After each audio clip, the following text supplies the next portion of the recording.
Hey everyone, welcome back. Today we're going to be looking at arithmetic sequences.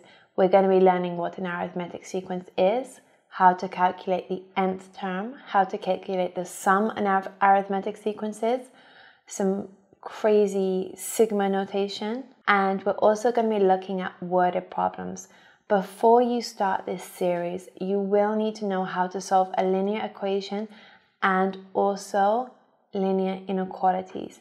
If you have problems with linear inequalities, go back, check out our video series all about inequalities, and then come back to this after that. After this, you'll be in great shape to start geometric sequences, and I'll see you in key skill 1.